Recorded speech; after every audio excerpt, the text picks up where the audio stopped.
Do we have further debate? I recognize the member from Oshawa. Well, thank you very much, Speaker. I thank the members across the way for their applause, although I feel like it was a tad premature because I have lots to say today. So we'll see if they applaud at the end, Speaker. I have the opportunity to stand in this place and speak about Working for Workers, Bill 30, which is before this House, which the government would tell you is the 7th Working for Workers bill, but really it's the 9th in a series, and we'll talk a bit about that, about how they have put workers in their target sites a couple of times, and we want to remember those things. But this bill misses the mark by a long shot. Ontario's workers are very nervous about the future that is coming. They are looking for reassurances. They are looking for action. They are looking for a clear path ahead, and they're looking for a premier and a government that is up to the task. And unfortunately, with this bill, we see that they aren't. They're not ready for that task ahead. Speaker, this is, as I said, technically the 9th bill aimed at workers. It doesn't do harm, it just does so little, right? Like there's so much wanting, and that's what we're going to focus on today, because the government, or the Premier, or whoever's at the helm, had decided that we would be best spending 136 days away from this place on an extended recess. But during that time, we took the opportunity to meet with workers, meet with our neighbours, listen to them, learn from them, and so I am happy to come back with their voices, their concerns, their needs. Speaker, one of the things that I want to remind us about, Bill 124, that's not on the list of their 7, but Bill 124, as we recall, capped public sector workers, their wages at 1%. It was unconstitutional. It failed in the courts. It disproportionately affected women. And as of March 2024, Ontario has had to pay public sector workers $6 billion and counting in Bill 124 compensation costs. But in addition to that, taxpayers also got to pay for this Conservative government's fight and this Conservative government's appeal. So it's been an expensive mistake on many levels. The other thing I wanted to mention to take us back in time is Bill 28, the Keeping Students in Class Act. And a lot of us will remember that there were very active education workers who came to our offices to protest, to rally, to get the ear of this government. I was very glad to see that kind of enthusiasm across the whole province to support education workers. They deserve our support. But Bill 28 prohibited any strikes by OBSCU CUPE members by declaring their potential strike to be illegal. Remember that. And like Bill 124, Bill 28 also used the notwithstanding clause of the Canadian Charter of Rights and Freedoms. So that's what we're dealing with this government. What we're also dealing with this government is, even though we've heard the Captain Canada stuff, and even though we've seen all of the, the kind of mall cop initiatives and whatnot, this is a Premier who is a jobs disaster, Speaker. 800,000 Ontarians are unemployed. Nearly 18% unemployment rate, and in Oshawa we are hurting when it comes to unemployment. There is sky-high food bank use. We've got more than 22% youth unemployment, young people reaching for jobs that aren't there or can't get into those jobs. 1 in 4 youth who are in that employable age range are without a job. So we're gonna get right into it. But what is top of my mind right now, coming here from Oshawa, are the auto workers. My neighbours in Oshawa are the folks who get up every day and want to build quality vehicles and build a better community. And I've said in this House before that GM didn't build Oshawa, Oshawa built GM. And that's true. But the money from those jobs, right, from the automotive sector in Oshawa, has meant that people had enough money to feed their families, make plans, buy homes, buy the vehicles that they build, that they had enough money through the decades to be able to put back into the community, to donate to charities, to coach, kids' sports, to participate in their community. That's what a good union job does. It provides security.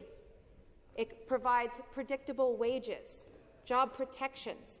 These are the kind of jobs that we have to fight for. And I want to go back to 2018, Speaker, which feels like yesterday, but was 7 years ago. Like, for those of you who were here and remember when General Motors was threatening to pull the plug in Oshawa, and we were really hurting. That was 2018, that was 7 years ago. And something, that everybody remembers, everyone remembers that the Premier said, oh, the ship has left the dock, that it was a done deal. I remember that too, but here's what I remember from the debates in this House, was I remember that I got up and asked the government what they were going to do, how they would support Oshawa, how they would fight for those workers, and I was chastised and kind of schooled in this room about peddling false hope, that I was sharing that narrative of false hope to the community because this was such a done deal. Well, guess what? 7 years later, folks are still building quality vehicles in Oshawa, that we still have employment in the automotive sector. Thank you. And it matters. So it wasn't false hope. Now, yes, I'm an optimist. You'd have to be in opposition in this province. But I was optimistic, and I did believe that those jobs were worth fighting for, but more importantly, that those workers were worth fighting for, standing alongside and fighting for. Now, I know that this Premier and the Minister, they've got the T-shirts. They're wearing the T-shirts, the ball caps, I get it. But when the rubber meets the road, where are the protections for those jobs in Oshawa? Because we don't need GM to hit the road. Okay, we are standing here today on the day that a lot of folks are reeling over the CAMI situation, the 1,200 workers in Ingersoll. They found out today. Really frightening news. General Motors, reading here from the CBC article, General Motors has confirmed it is ending production of its Bright Drop electric delivery vans at the CAMI assembly plant in Ingersoll, leaving the future of the Southwestern Ontario facility uncertain. This is a big deal, and we need to know what the government is going to do to protect those jobs, to secure them, because photo ops and bumper stickers ain't going to cut it. And we're all really nervous. This is not just rhetoric. This is, okay, guys, what are we doing? What is happening behind the scenes?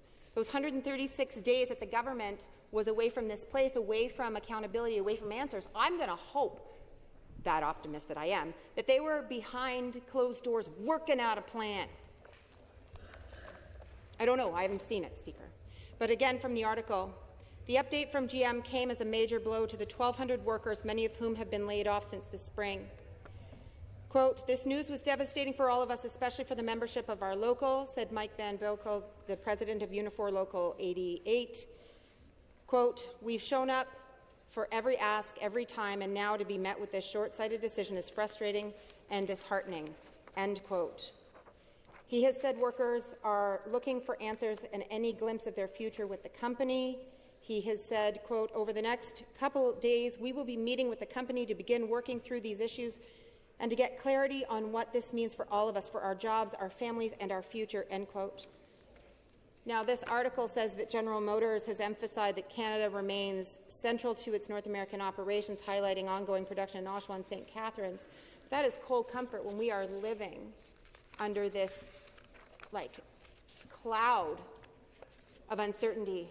And I don't want to be a naysayer, because that doesn't, I don't want to say that it's a cloud of doom, but it does feel pretty oppressive, and there's a lot of uncertainty. And all of our communities, but especially in Oshawa, we are looking to this government for leadership and a very clear plan. Speaker, talking to workers need a lot of things to be successful. They need childcare. They need childcare that is there so that they can return to work, that they can be in the workplace. Actually, one of my assistants in the community office has a new little kidlet that is doing very well at childcare. He's catching all the germs, though. There's lots going on there.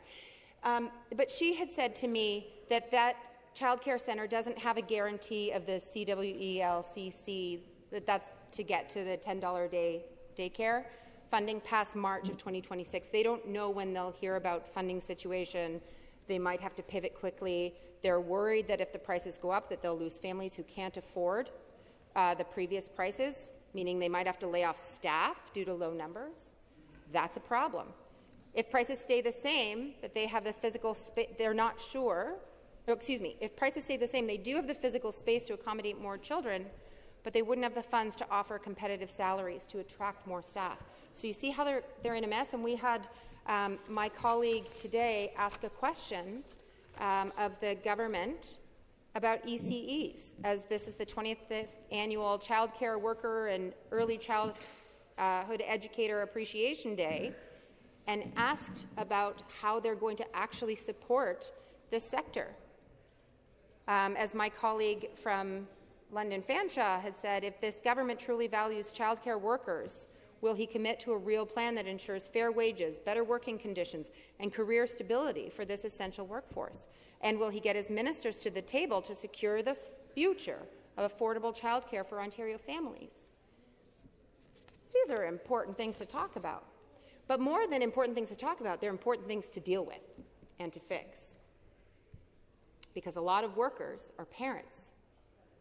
Or, like in this room, some workers are soon-to-be parents, right? Like it's something that we all deal with, and childcare is something that should be a priority for this government. Speaker, I could spend my full 20 minutes talking about the needs in our housing sector. One of the things that I will say, that there was a headline here, and I'll just kind of touch on that.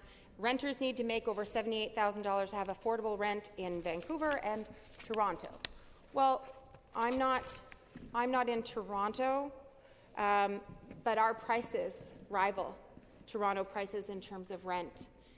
We're in a mess, and we see that across the province, that people cannot find housing. And should they find housing, they're so worried that they will lose it.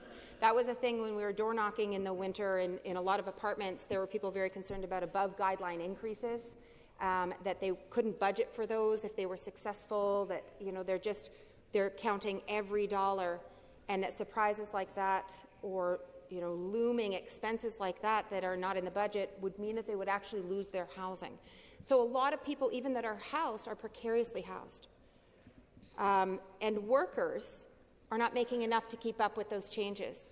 And workers who want to work in the communities where they live have to win the lottery, basically, to find a job in the community where they do live, because maybe they can't afford the transit, or the transit is not what they need, or they can't find the housing if they have the job. It's not a good situation out there, and that, again, is where this government could fill in some of those gaps.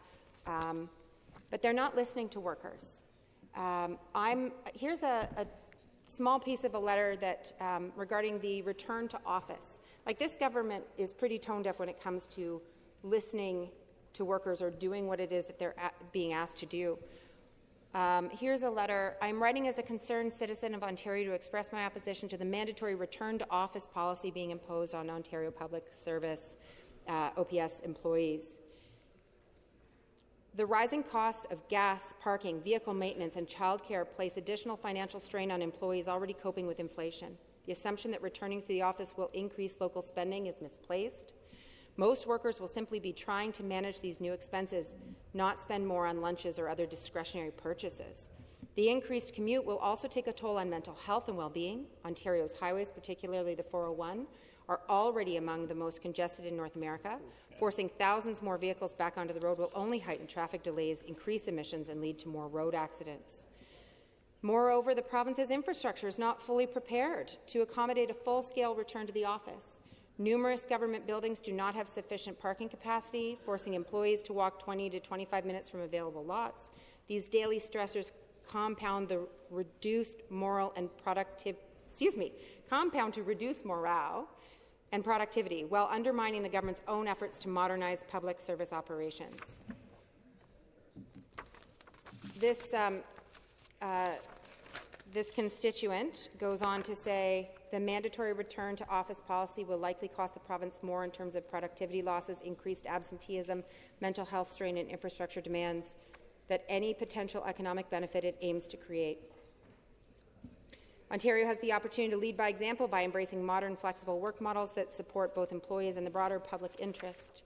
I appreciate letters. People sit down and write thoughtful letters. That's not a form letter, right? Like, people care. They're concerned. Mm-hmm. Speaker, I want to take a moment and delve into the Skills Development Fund. The Auditor General concluded that the selection process for this SDF funding was not fair, transparent, or accountable. And without reading the report into the record here, the highlights are that there is a fund that the government has been touting, has been administering, that the Minister of Labour is at the helm of, taking applications, very thoughtful applications, to do very important work in this province, to get folks trained, to support business, to support workplaces, to support workers. But here's the catch, Speaker. It isn't the fund that's the problem. And the ministry's bureaucrats, like the civil servants, the non-partisan civil servants, had a robust system to assign values, to ensure that it was fair, that highly scored applicants were given to the ministry, and it was all done appropriately. And then, as per the AG report, it's the minister's office, ostensibly the minister himself, who chose the successful applicants and chose many of them, the majority of them, from the bottom of the pile that had been scored poorly, without rationale. And I guess it's because we're not the boss of him. Like, I don't know. It is a lot of money. Like, and also, what premier gives any minister almost like $400 million, $350 million to just dole out and doesn't ask questions? To me, that is wild. But here we are, and I'm going to read from an organization in my community, the Durham Workforce Authority. They applied. They were not successful. But the Durham Workforce Authority and its partners worked extensively to develop a comprehensive skills plan for the sector for agriculture, informed by employer input, local consultation, and labour market data. They were not successful, and it says here the ministry did not offer debrief sessions for unsuccessful applicants, and while the ministry indicated that multiple factors were considered in funding decisions, no feedback was provided on areas of improvement. Applications of this scale require significant time and resources from community, organizations, and employers. The absence of feedback has hindered the Durham Workforce Authority's ability to maintain engagement with employers in the agriculture sector. Well, that's not the direction we want to go. We want thoughtful organizations doing fantastic work, by the way. Shout out to the Durham Workforce Authority. And that they had asked to be part of this, to have access to this kind of funding. They were told no, without a reason, without feedback. They were notified. It's not appropriate, Speaker. The minister tried to give me a hard time, by the way, about being in the local IBEW training centre. I think for my nomination meeting. I'm not sure what he was hollering at me. But regardless, yeah, I'm there all the time. I took Marit Stiles there to visit a couple times. I invite all of you. It is a training facility, like in Oshawa, that is unrivaled in Canada. Like, it's amazing. Please come visit. And also, feel free to use any of their meeting rooms and halls. Like, they're great. And I'm sure that the folks in there, the workers, they reach for all sorts of parties and at different times as well, Speaker. People absolutely should have been considered for this funding. Mm-hmm. the fact that the minister mucked with it, muddled, and has now put this cloud of suspicion over it, devalues the actual fund and the program. And I wonder why the minister's office didn't respect the work done by the nonpartisan civil servants. Like, don't you trust your staff? Because if you don't, then get rid of them and replace them with, like, capable staff. But you know what? I bet they're capable. I bet they're professionals. You should respect the bureaucracy and listen to them and not make political decisions when it comes to taxpayer dollars. Thank you. Questions? And the member from Hamilton. Sorry, 1 second. And I'm lost. Member from Burlington. Thank you, and thank you to the member opposite for your remarks today. Talking about Bill 30, the Working for Workers Act 7, talking about unprecedented economic challenges as we confront tariffs imposed by U.S. President Trump.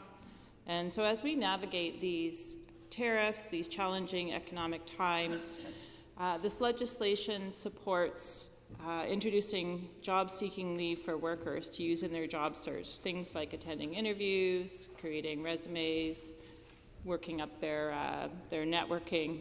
So I'm wondering if the member opposite would agree that providing these kinds of supports to workers who are facing down, who are staring down some of these economic challenges, potential layoffs, if you think that's an important benefit to them.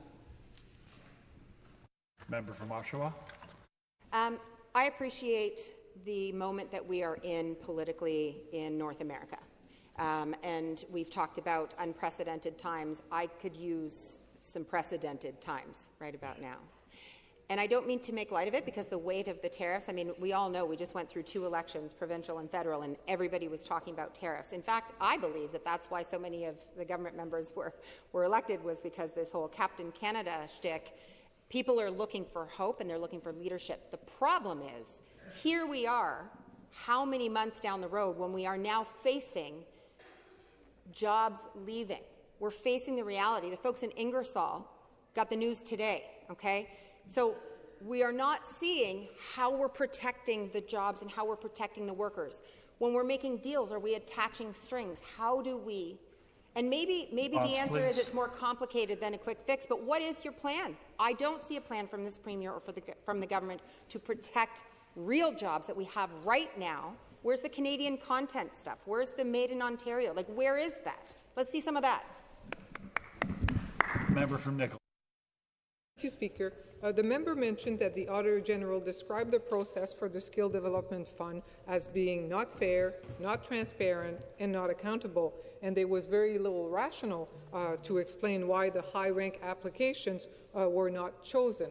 So the member went on to talk about the amount of money that the ministry awarded to low-ranking proposition, with 670 high-ranking applications that were denied without any explanations. So I would ask the member, does that process seem to you like it's a cash for access system to reward the wealthy and well-connected donors to the PC? Member from Oshawa. Thank you. What I see is there's a lot of good that could be done with that kind of money. And now it's been tainted because article after article is shining a light on the fact that this Minister of Labour, that 63% of the latest round successful applicants were PC party donors, and this minister overrode the recommendations of the nonpartisan civil service, who made recommendations, who ranked them. So when folks in the world outside of Queen's Park look at that, that looks really, really suspect. When the Minister of Labour is, in Paris and is, at Leafs games and all of that, the average person thinks, well, how does he get away with that? They would never get away with that. So we want qualified people to get the money, and there was a huge process, a fair one, but then the ultimate decision was unfair and partisan. I recognize the member from Whitby. Thank you, Speaker. You know, Bill 30, the Worker for Workers 7 Act 2025, reflects a commitment that I anticipated we would have all-party support to, because it deals with worker safety and opportunity, retraining. And the legislation strengthens protections, expands training, and supports workers during transitions, like layoffs. My son is a member of Lewana 183. He's just been laid off. Isn't that exactly, Speaker, isn't that exactly what Ontarians expect from a government that says it's working for the workers? And that's exactly what we're doing. Why can't the NDP get behind this? Thank you. Behind what? There's almost nothing in this. So you talk about layoffs. Okay. So a worker who gives enough notice can have 3 days off if they're laid off to look for work, and that's only if, is it 50% of... If 50 or more people are yeah, laid off. if 50 or more people are laid off. So if you're one of 48, oh well, tough luck. You know, so that's layoffs. That's dealing with layoffs. That's not about protection. That's a small thing that, okay, fine. You want to talk about protections? Let's bring WSIB into this. Let's end deeming. Let's anti-scab legislation. How many opportunities have you had to bring that in? So if you want to protect workers, like stop wrecking their access to health care, if that would be something we could do, but support injured workers. Layer in mental health supports. So do we support the tinkering around the edges of the edges of the edges in this bill? Sure. Okay. Well, where's the rest of it? And the member from Humber River Black Creek. Thank you very much, Speaker. My question is about slushies. So before the 2018 provincial election, the Premier spoke very loudly and strongly about his criticisms about the Ontario Jobs and Prosperity Fund at that time, referring to it as a liberal slush fund, accusing the government of handing out money to well-connected companies without proper oversight. So now we have the Skills Development Fund, and we've all heard about Friends and Family Plan, where if you're a lobbyist related to this government in some way, shape, or form, your candidates may have had preferential treatment. So what's going on here? Why the change of face on this issue, or is it that they just like slushies? The member from Oshawa. Okay. So the Skills Development Fund, or the SDF, or maybe it's the Send David to France Fund, I'm not sure, is now coming under fire, and people do not trust the motives of the minister of the government, because if it were a fair process, then the Auditor General would not have had to have made so many thoughtful, clear recommendations. Recommendations like programs should be selected from the highest scoring applications. The minister's office should explain when these are not, when there are exceptional cases, that it should be on the ministry staff to seek clarification, not on the minister. Like, the minister was just given free rein. So you talked about how vocal the Premier was during that earlier scandal. Yesterday, he didn't have too much to say. He was pretty quiet and let the minister speak for himself, which will be interesting to see as the minister keeps speaking for himself. It'll be really interesting, I think, because there's a lot of explaining to do. Further questions? Like the member from York Southweston. Thank you, Mr. Speaker. Speaker, I had the opportunity to travel across this province over the last few months, where I visited multiple skills development recipients, and I saw in real life what this program is doing for young people across this province. And I heard the member opposite speak. I just wanted to ask the member if she's had any opportunities to visit some of these programs, and maybe if she can share what some of those experiences have been like and what she's been able to see. Thank you. Good question. The member from Oshawa. Thank you. I really appreciate that question. The NDP has always been very clear in our support for funding for the skilled trades, for funding for development, for growth, and I would love to be able to have more in my riding or in my neck of the woods to go and celebrate with them, not only that, yay, they got the money, but also see what they're building with it, to see how that training is going to have an impact on our community. But the only thing that I have heard was from like the Durham Workforce Authority. Like they're awesome, and they do really important, thoughtful work, and they put in a heck of an application together with folks like Feed the Need, a small farm in Clarington. They were working together on an agriculture sector-specific project and program, and they weren't successful. They don't know why. So all I'm hearing is now starting to be, as people are finding out about the Auditor General's report, please. and wondering why they weren't accepted.